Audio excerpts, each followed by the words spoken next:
Kubur, istilah yang digunakan dalam syariat kita, digunakan untuk semua jasad manusia, kita bicara manusia, atau hewan yang kelihatan dengan panca indera, yang digunakan untuk meletakkan jasadnya. Baik itu tanah, lautan, udara, dimanapun jasad dia wafat pada saat itu, maka berarti itu kuburannya. Seperti contoh begini, bagaimana kalau seandainya kelompok muslimin naik kapal, perjalanannya jauh, anggaplah sebulan perjalanan, 2 minggu perjalanan atau seminggu perjalanan, mereka berada di tengah-tengah lautan, lalu ada satu kru kapal yang mati. Di mana dikuburkan? Di lautan. Caranya bagaimana? Dia dimandiri, dikafani seperti layaknya jenazah, kemudian ditaruh beban batu di badannya, lalu dicemplungin di lautan. Itu kuburannya. Jadi istilah kubur adalah semua tempat yang akan diletakkan jenazah atau jasad seseorang yang mati. Itu juga termasuk hewan ya. Kalau jin itu kita tidak tahu karena memang tidak dibahas dalam syariat, tapi hewan juga sama. Ya, umumnya hewan itu tidak dikuburkan, kalau dia mati maka biasanya dimangsa oleh hewan-hewan yang lain. Tapi kita bicara luar lingkup manusia lah, lebih kerucut lagi. Maka seperti itu. Sama halnya kalau ada orang naik pesawat, ternyata pesawatnya meledak, kan itu. Potongan jasadnya tidak ditemukan. Allahu a'lam di angin di sana bagaimana, Allah SWT lebih tahu. Mungkin juga jatuh berserakan di bumi atau mungkin tidak, mungkin habis. Maka sama saja dianggap kuburannya dia di situ. Tetapi kalau ada orang yang meninggal normal di dalam syariat kita, dikuburkan di tanah, dikuburkan di tanah. Yang saya ingin ditiberatkan, pemahaman tentang kata-kata kubur bukan hanya sekedar tanah yang digali kemudian dimasukkan jenazah, gitu kan?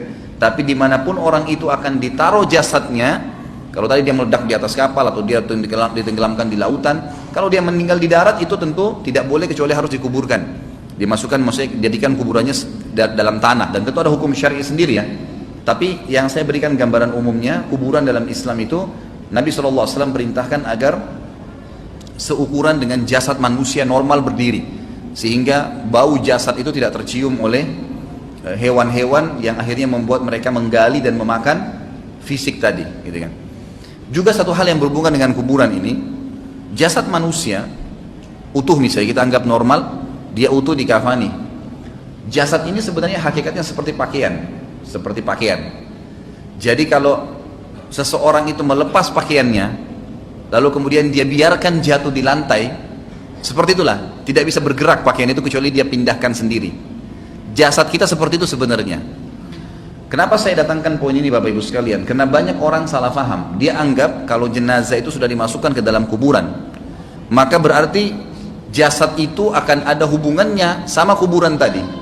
Padahal ini simbolik saja. Ini hanya simbolik.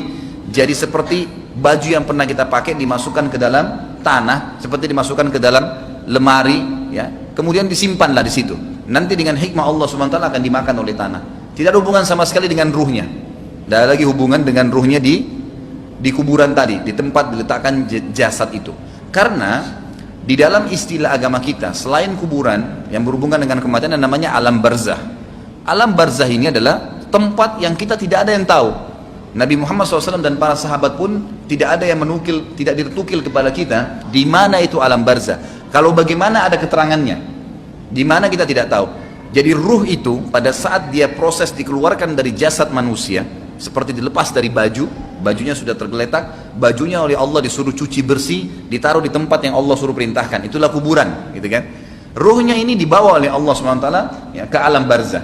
Baik dia meninggal di udara terbakar, tidak ditemukan lagi jasadnya, tinggal ruhnya, atau dia meninggal di lautan dimakan oleh ikan jasadnya, atau dia meninggal normal, meninggal di atas ranjangnya, sama saja ya. Jadi ruhnya akan dibawa ke alam barzah, dan alam barzah ini Allahu alam di mana tempatnya, tapi dia ada.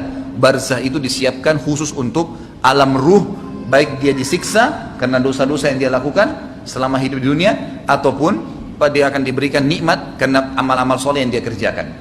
Dalam Islam kita punya keyakinan bahwasanya kuburan tadi tempat diletakkan jasad dan ya, alam barzah itu dua-duanya itu punya kehidupan.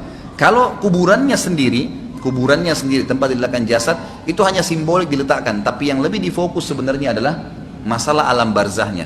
Jadi tadi kuburan itu hanya untuk meletakkan jasad saja, dan itu simbolik, gitu Dengan orang tahu di atasnya ada tumpukan tanah, ada batu nisan, udah orang tahunya itu kuburan, tempat jasadnya ditaruh, simbolik. Tapi apakah orang itu ada dalam situ? Sudah nggak ada. Ruhnya sudah pergi ke alam barzah. Ya, nanti di hari kiamat akan ada pembangkitan sebagaimana saya jelaskan yang lalu. Allah turunkan hujan, lalu menerpah tulang-tulang ekor yang tersisa, kemudian tumbuh dibuat jasad baru, baru ruhnya kembalikan, dibawa dari alam barzah, ditiupkan atau dimasukkan kembali ke dalam jasad yang baru.